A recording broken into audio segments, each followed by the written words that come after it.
कसं आहे, माझा प्रॉब्लेम तर जगाचा प्रॉब्लेम. पहिला सोशल सिव्हिल स्कोर चांगला करा. मग तुम्ही फायनान्शियल सिव्हिल स्कोर चांगला करा. त्यांच्यावर प्रेशर आलं पाहिजे. आपल्यावर प्रेशर नसलं पाहिजे. तो 1 ते 1.5 कोटीहून अधिक वेळा डाउनलोड झालेला मोबाईल ॲप आहे आणि त्याचं नाव आहे म्हणजे बसच्या तिकिटाचे पैसे वाचवायला मी दहिसरवरून जायचो, बोरिवलीवरून न जाता. एंग्री यंग मॅन असं एक आपण बोलू शकतो, की तेव्हा माझं कॅरेक्टर होतं. थोडा उपद्व्यापी होतो. ते काय कुठली थिअरी ही? हे पोर्ट्रेस स्पाय फोर्सेस म्हणून आहे आणि ते असं म्हणतं, की तुमचा बिझनेस किती स्टेबल असेल. ह्याला रेफर केला या मॉडेलला तर तुम्हाला बरोबर. आणखीन एक व्हॅलिडेशन मिळेल तुमच्या बिझनेस व्हायबिलिटीचं नाही. किंवा डेटा मॉनिटायझेशन वगैरे. म्हणजे तर मी एक बॅरियर तयार केलं. मी फुकट देतोय. अंगात थोडेसे मस्ती किडे आहेत. तर मी विचारलं आणि माझी ऑलरेडी ले ऑफ वालीच कंपनी आहे. म्हणजे माझं लीन कंपनी आहे. लीन कंपनी आहे. म्हणजे तुम्ही एखाद्या कस्टमरकडून एक जरी रुपया काढून दाखवला ना, तर मग जिंकलं, की हां, धिस प्रॉडक्ट इज वर्किंग. वाटतं की एमबीए करून खरोखर बिझनेसमध्ये ते इम्प्लिमेंट तुम्हाला करता येतं. जरी आंबेडकरांनी एवढं रिसर्च केलं, जनरल पब्लिक असतं. ते कोणाच्या पाठीमागे धावत होतं? ते गांधींच्या पाठी धावत होते बरोबर. त्यावेळेला. म्हणून मी मार्केटिंग करू बोलतो गांधीजींना. माझ्या मते तुम्ही किमान 3 ते 4 वर्षाचा अनुभव घ्या आणि तुम्ही अनुभव असल्याशिवाय ते चालू करू नका. मी असं म्हणेन, तुम्ही 1-2 करोड नका घेऊ. तुम्ही 100 करोडची गुंतवणूक घ्या. समोरचा तुमच्यावर डिपेंड नसला पाहिजे. मी बघितलं की मराठी माणसं थोडं कॉन्फिडन्समध्ये कमी पडतात. हं. लॉजिकल बोलणं हे is more important than talking rubbish thing in English. नवीन स्टार्टअप फाउंडर्सना तुम्ही मेंटोरिंग करताय का? हाय, हॅलो, नमस्कार. मी आशिष देशपांडे. आजच्या स्किल संवादच्या एपिसोडमध्ये तुमचं मनःपूर्वक स्वागत. आज आपण स्टार्टअप मॉडेलवर म्हणण्यापेक्षा स्टार्टअपमध्ये यशस्वी उद्योजकावर चर्चा करणार आहोत. बहुतांशी स्टार्टअप एखादा सामाजिक किंवा बिझनेस रिलेटेड इश्यू सोडवण्याच्या उद्देशाने जन्म घेतात. काही यशस्वी होतात, तर त्या बऱ्याचशा अयशस्वी होऊन बंद पडतात. आज आपण एका यशस्वी स्टार्टअपची कहाणी ऐकणार आहोत. याचा उद्देश त्यांची गोष्ट ऐकणे हा नाहीये, तर त्यामार्फत आपल्याला हे जाणून घ्यायचं आहे, की एखादा फर्स्ट जनरेशन उद्योजकाला यशस्वी होण्यासाठी काय-काय करावं लागतं, कुठल्या-कुठल्या अडचणी येतात आणि त्यांना बाजूला सारून कसं पुढे जावं लागतं. मला आशा आहे, की हे पॉडकास्ट पाहून तरुण ॲस्पायरिंग एंटरप्रेन्युअर्सना खूप काही शिकायला मिळेल. कदाचित या एकेकाळच्या स्टार्टअपचं नाव तुम्ही ऐकलंही नसेल, पण त्यांचा एक ब्रँड आहे, जो तुम्हा सर्वांना नक्की माहीत असणार आहे. आणि एकेकाळच्या यासाठी म्हटलं, की आता या कंपनीला सुरू होऊन 15 वर्ष झाली आहेत. त्यामुळे ती आता स्टार्टअप जरी राहिली नसली, तरी ती जेव्हा स्टार्टअप होती तेव्हाचा तिचा संघर्ष आपल्याला जाणून घ्यायचा आहे. आणि ती एकेकाळची स्टार्टअप आहे मोबॉन्ड. MOBOND. या नावावरून आपण कुठल्या प्रसिद्ध ब्रँडबद्दल बोलत आहोत, हे तुम्हाला समजलं असेल, तर पॉज करून कमेंटमध्ये लिहा. आणि ज्यांना कळलं नसेल त्यांच्यासाठी त्या ब्रँडचं नाव आता सांगतो. तो 1 ते 1.5 कोटीहून अधिक वेळा डाउनलोड झालेला मोबाईल ॲप आहे आणि त्याचं नाव आहे एम इंडिकेटर. जो जवळपास प्रत्येक लोकल प्रवाशाच्या मोबाईलमध्ये इन्स्टॉल्ड आहे. आता तुम्हाला नक्की समजलं असेल आपण कोणाशी आणि कुठल्या विषयावर बोलणार आहोत. तर आपण बोलणार आहोत ते एम इंडिकेटरचे फाउंडर श्री सचिन टेके यांच्याशी. त्यांच्या आणि एम इंडिकेटरच्या प्रवासाविषयी. Sachin, hi, welcome to skill Samvad. Hi. आता सध्या तुमचा लोकलचा प्रवास ॲज अ पॅसेंजर म्हणून होतोय, की एम इंडिकेटरच्या कामासाठी म्हणून होतोय? नाही, दोघांसाठी होतं. ही गोष्ट आहे. मोस्टली लोकलचा त्रास होता म्हणून चालू केलं. त्रास होता म्हणून बेलापूरला स्वतःचं हा उद्यम चालू केला. तिकडे बसलो. लोकलचा प्रवास कमी झाला. पण आता कुठेही काही आमंत्रण आलं, म्हणजे उदाहरणार्थ या कार्यक्रमासाठी आलं, तर मी आपले युजर्स काय फेस करतायत, तर ते जाणून घ्यायची संधी काही सोडत नाही. ते इट्स अ बघतो. Feedback mechanism. Yes, yes, yes. आता लोकलचा प्रवास हं, मध्यमवर्गीयांसाठी असो किंवा कुठल्याही वर्गासाठी असो, तो खडतरच असतो. हं. आता तुमचा एम इंडिकेटरचा प्रवास जाणून घ्यायचा आहे, मला हे जाणून घ्यायचंय, की तुमचा आधीचा प्रवास, जीवन प्रवास कसा खडतर लोकलच्या प्रवासासारखा खडतर होता, की तुमचं आयुष्य खूप छान गेलं हां, आधीचं? म्हणजे नाही, खरं तर हे शेवटी बोललं पाहिजे. पण असं आहे की पल-पल जीना है. ह्याचं महत्त्व मला कळलंय. कोणताही क्षण असेल, तेवढा आनंदी राहिलं पाहिजे. भले अ, परिश्रम करायला लागले, धक्काबुक्की झाली, तरी पण त्या धक्काबुक्कीत सुद्धा अ, आनंदच आहे. असं हे करून परिस्थिती तयार करून जेव्हा जगतो, तेव्हा ते एक परिश्रम हे परिश्रम वाटत नाहीत आणि जीवन आनंदात जातं. तर माझं बालपण मी दहिसरचा वेस्टर्न सबअर्ब तिथे. तिथे माझी शाळा होती शैलेंद्र एज्युकेशन सोसायटी. मग तिथून मी माझं कॉलेज रुपारेल कॉलेज माटुंग्याचं. मग दादरला जायचं फास्ट ट्रेनने, मग परत रिटर्न यायचं माटुंग्याला. असा सगळा प्रवास होता. त्यामुळे इतकाच काही सोप्पा प्रवास नव्हता. मी तिकडचे पैसे वाचवायला म्हणजे बसच्या तिकिटाचे पैसे वाचवायला मी दहिसरवरून जायचो, बोरिवलीवरून न जाता. आणि तिथे फक्त अर्ध्या माणसाला चढण्याची जागा असायची. जेव्हा मीरा रोड, भाईंदर रोडनं प्रवासी येतात आणि त्या ट्रेनमध्ये चढणं हे अशक्यप्राय गोष्ट आहे. आणि त्याच्यानंतर आम्ही 2000 22ला 2002ला आम्ही शिफ्ट झालो नेरूळ येथे. आणि तिथे गेल्यावर पण प्रवास होता, पण थोडा सुखकर होता. कारण की हार्बर लाईन एकच होती. माझं वडाळ्याला कॉलेज होतं. शेवटी एरिया तोच राहिला. रुपारेल असो किंवा विजेडे असो. पण कुर्ला म्हणजे ऑफिसला जेव्हा जायला लागलो, तेव्हा हा प्रवास अजून खडतर झाला असं म्हणायला काही हरकत नाही. कारण की कुर्ला हे एक मेजर स्टेशन आणि त्या स्टेशनमध्ये जेव्हा तुम्ही ट्रेन चेंज करता किंवा कुर्ल्याला तुम्ही पनवेलसाठी गाडी पकडता, एक भयंकर त्रास होतो आणि त्या त्रासामुळे मला नोकरी सोडावी लागली. ही गोष्ट आहे आणि इंडिकेटर सुरू झालं. त्याच्याकडे आपण येऊच एम इंडिकेटरच्या जन्माच्या कथेकडे. त्याआधी एक तुमची छोटीशी इंट्रोडक्शन मी प्रेक्षकांना देतो, हं, की सचिन व्ही-जे-टी-आय मधनं इंजिनिअरिंग केलं यांनी आणि नंतर जमनालाल बजाजमधनं एम-बी-ए केलेलं किंवा बरोबर. पी-जी-डी-बी आहे तेव्हाच्या भाषेत. बरोबर. येस.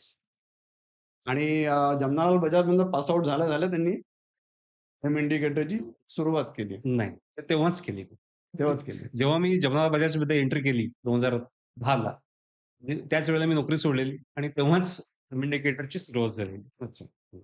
तुमच्याबद्दल रिसर्च करताना मला मोबॉन्ड हे नाव दिसलं. ते नाव बरोबर, मी पहिल्यांदा ऐकलं होतं. त्याच्या आधी मी ऐकलेलं नव्हतं. ते नाव थोडं मला वेगळं वाटलं. त्या बरोबर, नावाची काय कथा आहे? आणि ती कथा सांगता बरोबर. सांगताच तुम्ही एम इंडिकेटरच्या जन्माची थोडी कथा विस्तृतपणे सांगा. आता मोबॉन्ड म्हणजे मी त्या 2010 म्हणजे माझं वय असेल 24-25च्या दरम्यान आणि तेव्हा माणसाचं रक्त खळवळलेलं असतं आणि अँग्री यंग मॅन असं एक आपण बोलू शकतो, की तेव्हा माझं कॅरेक्टर होतं. थोडा उपद्व्यापी होतो आणि असलाच पाहिजे माणूस त्या वयात. नंतर माणूस शांत होतो थोडासा आणि तेव्हा असं ना, की अ, नाव वेगळं असेल तरच तुम्हाला ट्रेडमार्क मिळतो ना, बरोबर की नाही? नाव तर वेगळं असायलाच पाहिजे अगदी. आणि नावात अर्थ पण असायला पाहिजे. तर मॉब आणि बॉन्ड कळवळलेल्या जनतेला एकत्र करणं. म्हणजे माझं मोबॉन्डचा लोगो बघितलं, मोबॉन्डचा इंडिकेटरचं नाव आहे. तर 4 डॉट आहेत आणि त्याला ते कनेक्टेड आहे. तर त्याचा अर्थ तोच आहे, की ही खळवळलेली जनता आहे, जी ट्रेनने प्रवास करते, त्यांना मला एकत्र करायचंय आणि म्हणून मग माझ्या कंपनीचं नाव आहे मोबॉन्ड ठेवलं अच्छा. आणि प्रॉडक्टचं नाव आहे एम इंडिकेटर आहे. ओके. म्हणजे मी मोबॉन्ड या कंपनीच्या नावाखाली मल्टिपल प्रॉडक्ट्स मार्केटमध्ये आणू शकेन. अशी माझी तेव्हा कल्पना होती. ओके. पण मग एम इंडिकेटरची काय कथा आहे? म्हणजे खवळलेला मॉब हां. याचा आणि एम इंडिकेटरच्या जन्माचा काही संबंध आहे का? Yes, yes, yes, yes. मी आता सांगितल्याप्रमाणे मागे, की माझा कुर्ला ते सिप्स म्हणजे नेरूळ, कुर्ला, सिप्स हा जो प्रवास आहे, हा एकदम भयंकर आहे. कुर्ल्याला बसमध्ये चढताना सुद्धा इतका भयंकर त्रास आहे. मग ते खिसे कापू असतील, 331 नंबरची बस तेव्हाची होती, ती पकडणं असेल, अ, हे भयंकर आहे, एकदम भयंकर. आणि मग तेव्हा असं वाटायचं, की अरे माझ्या प्रवासात 5 तास जातायत. 2.5 तास जायला, 2.5 तास यायला. हा माझ्या आयुष्यातला एक प्रोडक्टिव्ह काळ आहे आणि तो मी या प्रवासासाठी जिथे म्हणजे काहीच नाही करू शकत. मी झोपा पण नाही काढू शकत त्या प्रवासात. कारण की तेवढी जागाच नसते. हं. ओके. आणि तिथे मी वाया घालवतोय. असं कुठेतरी तेव्हा वाटायला लागलं. आणि तेव्हा म्हटलं की नाही आपल्याला काहीतरी वेगळं केलं पाहिजे. आणि वेगळं केलं पाहिजे ऑब्व्हियसली याचा अर्थ हा नाही की सगळ्यांनाच त्रास होतो. सगळेच करतात असं नाही. कॉलेजमधले मला जेव्हा प्लेसमेंट लागलं या कंपनीत म्हणजे जेवढी लिमिटेड ही कंपनी होती. व्ही-जे-टी-आय मधनं. हां, विजेडियामधनं. तर तेव्हा मला आठवतंय मी माझ्या जो मित्र आणि तो जीएस जनरल सेक्रेटरी पण होता. त्याला म्हटलेलं. तो म्हटला, "अरे अच्छा है ना सचिन, तुझे मतलब जॉब मिल गया अच्छा 2.5 लाख का." म्हटलं, "ठीक है, मैं जॉब किसको करना है?" म्हणजे कुठेतरी ते एक हिडन होतं, की मला जॉब करायचा नाही. ओके. मला माहीत नाही, की माझी तेवढी कॅपॅसिटी असेल नसेल माहीत नाही. पण एवढं की माझ्याकडे थोडे गट्स आहेत. ठीक आहे. काहीतरी वेगळा करण्याचे आणि मला वाटतं ते गट्सच तुम्हाला एंटरप्रेन्योरशिपमध्ये वळवतात. म्हणजे थोडक्यात हे कमर्शियल ॲप करण्याचा विचार तेव्हापासून होता, की येस, येस, येस. जस्ट एक प्रॉब्लेम सॉल्व्ह करायच्या दृष्टीने येस. तुम्ही सुरू केलेलं? कसं आहे, माझा प्रॉब्लेम तो जगाचा प्रॉब्लेम असला पाहिजे. म्हणजे माझा प्रॉब्लेम सॉल्व्ह केल्यावर जगाचा प्रॉब्लेम सॉल्व्ह झाला पाहिजे. ही एक भावना ठेवली, तर तुमचा पण प्रॉब्लेम सॉल्व्ह होतो आणि जगाचा पण प्रॉब्लेम सॉल्व्ह होतो. म्हणजे एका दगडात 2 पक्षी तुम्ही समजू शकता. आणि त्याच पद्धतीने तो विचार होता. म्हणजे मी सुरुवातीला जेव्हा आपण कोणतंही प्रॉडक्ट बनवतो, तेव्हा ते तुम्ही जर असा विचार केला, "अरे, माझ्या प्रॉडक्टला युजर्स मिळाले नाहीत तर?" हा विचार येतोच तुमच्या मनात. मग असा विचार करायचा, की नाही बाकीच्यांनी ते प्रॉडक्ट वापरो वा न वापरो, ते प्रॉडक्ट मी स्वतः वापरेन and I will be satisfied with that. जेव्हा असा विचार करता, तेव्हा तुम्हाला त्या भीतीतनं तुम्ही मुक्त होता आणि तुम्ही तुमच्या कामाकडे लक्ष देता आणि नको त्या भीतीकडे तुम्ही लक्ष देत नाही. तर एक एक भीती घालवायचं एक मेकॅनिझम कदाचित असेल माझं आणि म्हणून मी एवढा विचार नाही केला. मी म्हटलं मला माझ्यासाठी हे प्रॉडक्ट बनवायचंय आणि ते करता लोकांचं पण भलं होईल. असं एक इनडायरेक्ट गोष्ट होतीच होती. तर अशा प्रकारे बऱ्याचशा प्रॉडक्टचा जन्म माझ्याकडनं झालेला आहे याच धर्तीवर अच्छा. आणि ती सक्सेसफुल पण झालेली आहे. पण मग मार्केट सर्व्हे वगैरे हल्ली जे करतात, हं. नवीन बिझनेस चालू हं, हं. करण्याच्या आधी, तसं तुम्ही काहीच नाही केलं. नाही, नाही. कमर्शियल मी व्हायबिलिटी. 4 वर्ष ट्रेनने प्रवास करतोय. हाच मार्केट सर्व्हे आहे. मार्केट सर्व्हे घेऊन म्हणजे काय 4 माणसं नेमणं आणि त्यांना पाठवणं आणि क्वेशन फ्रेम करणं, मग ते लोकांना विचारणार, मग ते बॅकग्राऊंडमध्ये काहीतरी खोटी माहिती फॉर्म भरायला टाकणार. अ, तर ह्याला मार्केट सर्व्हे मिळत नाही. म्हणजे मी एक सर त्यात थोडंसं तुम्हाला इलॅबोरेट करतो. माझं प्रॉडक्ट चांगलं आहे की नाही? कसं ओळखायचं? तर हे त्याला विचारायचं नाही की हे चांगलं आहे की नाही? त्याला आपण अनोळखी असलं पाहिजे. तर ते म्हणजे त्याला इनडायरेक्टली ते दाखवायचं आणि त्याच्या चेहऱ्यावरच्या रिएक्शन बघायच्या. तो गोंधळला आहे, तो हॅपी आहे, पटापट क्लिक करून तो पुढे जातोय, त्याला माहीत पडतंय. तर असं बघून मी माझं प्रॉडक्ट व्हॅलिडेशन केलेलं आहे. म्हणजे आज पण येताना, प्रवास करताना, तर मी बघतोय की माझ्या वापरतायत की नाही, माझंच प्रॉडक्ट वापरताय की इतरांचं वापरतायत. माझं वापरतायत तर कशासाठी वापरतायत? उदाहरणार्थ आज मी ठाण्यावरून आलो आणि तिथे स्लो ट्रेन्स थोड्या लेट होत्या. ओके, म्हणजे 3 मिनिटं लेट होत्या आणि बदलापूरची फास्ट ट्रेन लवकर येणार होती. मग माझं एक नेक्स्ट करून मी एक फीचर आहे. त्यात ते इम्प्लिमेंट केलेलं आहे. म्हणजे जरी त्यात नुकती येणारी ट्रेन आपल्याला टॉपवर दिसते. मी त्याच्यावर क्लिक केलं आणि ही ट्रेन लवकर येणार आहे. मग मी ते पटकन मी बघितलं की लोकांच्याकडे पण तेच फीचर ते लोकं वापरत होते आणि प्लॅटफॉर्म त्यांनी चेंज केला. अच्छा. स्लो ट्रेनवरून फास्ट ट्रेनवर आले. ओके. पळत होते. मी पण वापरलं आणि त्यांनी पण वापरलं. So this is the validation. म्हणजे हा विचार जेव्हा मी ठाण्याला आलेलो, तेव्हा हा विचार मला सुचलेला आणि मी तो इम्प्लिमेंट केलाय. म्हणजे ते ब्रिजवरून लोकं बघत असतात ना, की नेम लावतात. स्लोची गाडी येईल की फास्टची गाडी पाहिजे. तो प्रॉब्लेम मी याच्यातनं सॉल्व्ह केलेला आणि ओके. लोकं तो वापरतायत ते. म्हणजे रस्त्यावर जाऊन व्हॅलिडेशन येस, केल्यासारखं आहे. Yes, yes. लोकांकडे बघून व्हॅलिडेशन करावं. सर्व्हे घेऊन काही व्हॅलिडेशन होत नाही. हे खूप महत्वाची टिप दिली तुम्ही. होतकरू एंटरप्रेन्योर्सना. बरोबर. पण हे आता कमर्शियल मॉडेल कसं नंतर इव्हॉल्व झालं तुमचं? सुरुवातीला कमर्शियलसाठी म्हणजे थोडा क्वेशन मार्कच होता.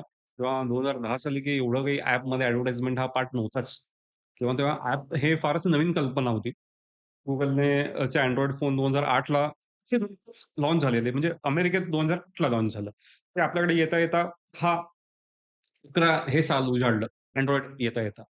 म्हणजे वाईड स्प्रेड होता 13-14 साल उजाडलं. पण मी स्वतःचं एक मेकॅनिझम तयार केलेलं, की त्यामध्ये जाहिरात तुम्ही करू शकता. आणि मला आठवतंय मी 10 लाच एक माणूस म्हणजे एक मुलगा नेमलेला जाहिरात गोळा करण्यासाठी. तो काही सेल झाला नाही. पण योगायोगाने असं झालं, की 2011 साली Google स्वतःच एक प्लॅटफॉर्म AdMob घेऊन आलं आणि त्या प्लॅटफॉर्म मार्फत Google हा एक मोठा एजंट आहे ॲड्सचा. त्यांचं म्हणणं असं असतं, की तुम्ही ॲपकडे लक्ष द्या, ॲड्सकडे देऊ नका, सेल्स करू नका. आम्ही सेल्स आणतो आणि जे काही आहे ते त्यांचं कमिशन कट करून ते उरलेले पैसे तुम्हाला देतो. अशा प्रकारचं त्यांचं मॉडेल आहे. आणि इट वर्क वेल आणि हळू-हळू ₹25 महिना यापासून सुरुवात झाली Googleकडनं रेव्हेन्यू यायला. आणि नंतर तो रेव्हेन्यू वाढत गेला. जसे माझे युजर्स वाढत गेले त्या पद्धतीने. अच्छा. हं. मग आता तुमचं कमर्शियल मॉडेल जे आहे त्यात फक्त ॲडव्हर्टाइजमेंट हा एकच अँगल आहे की सर्वात मोठा आणखीन? पार्ट हा ॲडव्हर्टाइजमेंटचाच आहे. सर्वात मोठा पार्ट ॲडव्हर्टाइजमेंटचाच आहे. ओके. कारण की लोकं सर त्याच्यामागे भरपूर सारे दृष्टिकोन आहेत. म्हणजे मी असं असं म्हणतो की माझ्या ॲपचं एक संविधान लिहिलेलं आहे. ह्या ॲपला कधीच पेड नाही करायचं. ते हं, 2010 सालीच लिहिलेलं आहे. हं. त्याच्यामागे एक तसं कारणच आहे. मी पेड केलं तर कोणीतरी फ्री काढेल हं. किंवा मी ₹100 किंमत ठेवली असती, तर कोणीतरी ₹50 ला काढेल. त्याने ₹50 केले, तर मी माझा आधीच रेव्हेन्यू ₹100 ने येतोय, तर मी अचानक कशी किंमत कमी करणार किंवा ₹50 आणणार? ते हं. पण मी ते ₹40 वर आणेल, तो ₹30 वर आणेल. शेवटी असं-असं करत ती शून्यावर किंमत येईल. म्हणजे सुरुवातीपासूनच त्या रेव्हेन्यूची सवय नाही लावायची. हं. म्हणजे माझ्याकडे कॉम्पिटिशनला येणारी माणसंच कमी होतील. असा एक व्यावसायिक दृष्टिकोन 2010 साली होता माझा. मी नंतर तो व्हॅलिडेट पण केला. जेव्हा एम-बी-एमध्ये मी 3rd इयरला गेलो, तेव्हा जे पोर्टर्स 5 फोर्सेस बोलतात, की तुमचा बिझनेस किती स्टेबल राहील. त्यामध्ये तिथे तसंच लिहिलेलं आणि ते मॅच झालं माझं थिंकिंग. ते काय कुठली थिअरी ही? हे पोर्टर्स 5 फोर्सेस म्हणून आहे आणि ते असं म्हणतं, की तुमचा बिझनेस किती स्टेबल असेल. तर त्या स्टेबिलिटीसाठी 5 पॅरामीटर आहेत, की कोणता पण आपण नवीन बिझनेस करतोय, तेव्हा असा विचार करायचा, की एक्झिस्टिंग कॉम्पिटिशन काय आहे? समजा मी हॉटेलचा बिझनेस चालू करणार आहे. तर एक्झिस्टिंग हॉटेल्स आहेत ऑलरेडी एस्टॅब्लिश्ड आहेत त्या एरियामध्ये. ठीक आहे. पण मी काय आणतोय? मग आपलं युनिकनेस काय आहे त्यात? हां. नंतर borrowing capital of capacity of the customer. म्हणजे तुम्ही काहीतरी रेट वाढवला म्हणून कस्टमर दुसरीकडे जाण्याची शक्यता किती आहे? तर दुसरा लगेच अवेलेबल असेल तर तिकडे जाईल ना. हं, बरोबर? म्हणजे हं. एम-एन-डीकडच्या बाबतीत जर कंपेअर केलं तर कोणी मी ₹100 ठेवलेत आणि समोरच्याने ₹50 केले तर जाईल ना तिकडे. That is called as borrowing capacity of customer. नंतर अ, असं पण आहे की जो तुमचा सप्लायर आहे. आता माझ्या बाबतीत सप्लायर कोण आहे? माझं तुम्ही हॉटेल नाहीये. माझं काय अ, कोणताही माल येत नाहीये, सप्लाय होत नाहीये. म्हटलं माझ्या बाबतीत सप्लायर सॉफ्टवेअर डेव्हलपर होता हं. आणि माझ्या बाबतीत मीच सॉफ्टवेअर डेव्हलपर होतो. म्हणून बॉरोइंग म्हणजे तुम्हाला त्रास देण्याची कॅपॅसिटी सप्लायरची किती आहे? माझ्या बाबतीत 0 होती. ओके. मग तिथे माझं एक स्टॅबिलिटी होती. प्राईस 0 गेल्यामुळे कस्टमर इकडे-तिकडे जाणार नाही आणि मीच डेव्हलपर असल्यामुळे कोणी माझा डेव्हलपर सोडून गेला म्हणून माझं प्रॉडक्ट बंद पडलं, बरोबर. असं होणार नाही. अ, अजून 2 पॅरामीटर आहेत, की काही अल्टरनेट सोल्युशन आहे का? Why was the alternate solution for the paper time table? Okay. Correct. त्याच्यामुळे रिसेंटली असं नवीन अजून कोणतरी वेगळंच काहीतरी येईल, अशी शक्यता फारच कमी. ओके. अजून एक महत्त्वाचे पॅरामीटर असतात. म्हणजे तुमचा उद्योग असा आहे का तिथे म्हणजे गव्हर्नमेंट काहीतरी नोटीस प्लास्टिक बॅन म्हणून प्लास्टिकच्या कंपन्या बंद, अशा प्रकार आहे का? तर इथे म्हटलं तसं वाटत नाही. सगळ्या पब्लिक इन्फॉर्मेशन आहे. पब्लिक इन्फॉर्मेशनच आपण डिस्प्ले करतोय. म्हणजे त्यामुळे तशी पण शक्यता वाटली नाही. तर असे हे 4-5 पॅरामीटर आहेत. त्या पॅरामीटरवर तुम्ही फोकस केलं, तर तुम्हाला माहीत पडेल की तुमचा धंदा सस्टेन होणार आहे की नाही भविष्यात. तर म्हणजे कोणी नवीन जर एंटरप्रेन्योर असेल, तर त्याने त्या गोष्टीकडे लक्ष द्यावं. सुरुवातीलाच हा विचार करावा, केल्यावर नव्हे. हं, हं. नवीन एंटरप्रेन्योर्सना हे खूप महत्त्वाचं मार्गदर्शन केलंय सचिन साहेबांनी. मॉडेलचं नाव परत एकदा सांगा. Porters 5 forces. Okay. P-O-R-T-E-R porters. Porter नावाचा माणूस होता. त्याने हा कन्सेप्ट मांडला. Wikipediaवर याचं उत्तम उदाहरण सोप्या भाषेत पण दिलेलं आहे. अच्छा. तर सर्वांनी आपला बिझनेस चालू करण्याआधी कदाचित ह्याला रेफर केला या मॉडेलला, तर तुम्हाला बरोबर. आणखीन एक व्हॅलिडेशन मिळेल तुमच्या बिझनेस व्हायबिलिटीचं. पुढे जायच्या आधी मला तर तुमच्या कमर्शियल मॉडेलवर परत एक प्रश्न विचारायचा आहे, की तुम्ही मग काही प्रीमियम फीचर असे पण नाही लॉन्च करत आहे नाही, विचार? नाही. नाही. किंवा डेटा मॉनिटायझेशन वगैरे? नाही, नाही. नाही. डेटा विक्री असे बरेचसे लोकं येतात, पण आम्ही इव्हन एस-डी-के इंटिग्रेशन असतं. पण बऱ्याचशा म्हणजे अल्मोस्ट 80% च्या बाबतीत त्या गोष्टी फ्रॉडच असतात, असं आमचं लक्ष आहे. त्यामुळे कोणत्याही बाहेरच्या कोडला आम्ही आतमध्ये एंट्री देत नाही किंवा हा डेटा जाऊन दुसरीकडे विकणं, बँकांना विकणं वगैरे असे बरेचसे लोकं ऑफर करतात. पण आम्ही अजिबात त्या गोष्टी करत नाही. आणि खरं तर आम्ही काही डेटा घेतच नाही. बघा म्हणजे ॲपकरता काही लॉगिन लागत नाही. त्याच्यानंतर त्याच्यामुळे तुमचा फोन नंबर वगैरे त्याच्याशी काही आम्हाला संबंध नाही. चॅट करताना लॉगिन लागतं Google लॉगिन. कारण की ते महत्वाचं आहे. काही लीगल गोष्टी असतात. कोणी चॅट केलं, कोणी मेसेज पसरवला, तर ते लॉगिन करणं गरजेचं आहे. नाहीतर कोणीही काही मेसेज टाकेल तिकडे. अ, तर तिथे फक्त आम्ही जिकडे गरज आहे तिकडेच लॉगिन ठेवलेलं आहे. अन्यथा लॉगिनची तिकडे काहीच आवश्यकता नाही. अच्छा. आता हे तुमचं जे फील्ड आहे ते तसं म्हटलं तर लो एंट्री बॅरियर आहे, बरोबर? म्हणून म्हणू शकता. म्हणू शकतो. सध्या तुम्हाला कॉम्पिटिशन आहे? किंवा कधी भीती नाही वाटली का सर, कॉम्पिटिशनची? लो एंट्री बॅरियर पहिला बॅरियर्स काय आहेत? हे समजून घ्यायला हवे. ठीक आहे. 2010 ला काय बॅरियर होते? काही Android नवीन होतं. Androidचा डेव्हलपरच नव्हतं. माझं ऑलरेडी मी मोबाईल ॲप्लिकेशन डेव्हलपर होतो त्या कंपनीत. म्हणजे पण Androidचं ज्ञान नव्हतं मला. फक्त जावाचं ज्ञान होतं. शिकलो आम्ही स्वतः. त्याच्यामुळे नवीन कोणतातरी डेव्हलपर येईल आणि तो करेल, याची शक्यता फार कमी. ओके. म्हणून तिथे बॅरियर होतं. ओके. अजून एक बॅरियर होतं, की हा उद्यम तुम्ही चालू करताय, त्यातनं पैसे कसे मिळणार? मी दुसऱ्यांसाठी बॅरियर तयार केलं. मी फुकट देतोय. म्हणजे तर मी एक बॅरियर तयार केलं, मी फुकट देतोय. म्हणजे दुसरा कोणी आला, म्हणजे माझ्यासारखा दुसरा तरुण असता, आणि त्यानेच आपण हाच तेव्हा वेळेला विचार केला असता. तर काय झालं असतं? अरे, हा फुकट देतोय. मग मी काहीतरी ₹100 लावले, तर मला काय मिळणार आहे? त्यापेक्षा याला उतरायला नको. So I created the barrier. ठीक आहे. त्याच्यामुळे या 2 गोष्टीमुळे आपण म्हणू शकतो, की तिथे बॅरियर नव्हतं असं नाही. आत्ताच्या जगात तुम्ही बोलू शकता, की बॅरियर आहे. म्हणजे कोडिंग सोपं आलंय काही गोष्टींमुळे. तर पण आत्ताच्या वेळी आमचे ऑलरेडी मुंबईत ॲक्टिव्ह युजर्स म्हणजे 1.5 करोड युजर्स आहेत. त्यातले 1 करोड युजर हे मंथली ॲक्टिव्ह असतात. यावेळेला तुम्हाला जो ब्रँड तुम्हाला एक ताकद देतं, तो पटकन शिफ्ट होत नाही until unless you come up with the new feature. हं. लोकं Nokia सोडून किंवा Android सोडून काही पटकन कोणत्यातरी वेगळ्या सिस्टमवर जाणार नाहीत until unless that is very, very different आणि हे. तर माझ्यासारखं कोणी सिमिलर प्रॉडक्ट काढलं म्हणून लोकं तिकडे जातील याची सुतराम शक्यता नाही. ब्रँडची एक ताकद असते आणि ती ताकद आम्ही 15 वर्षात कमवली आहे. हं. त्याच्यामुळे कोणतंही नवीन प्रॉडक्ट आलं, तरी आम्ही इतकं घाबरत नाही. आणि आम्हाला माहिती आहे, की लोकं इतक्या पटकन स्विच होणार नाहीत. काही लोकांना ती सवय झालेली असते. तो यूआय वापरायचं.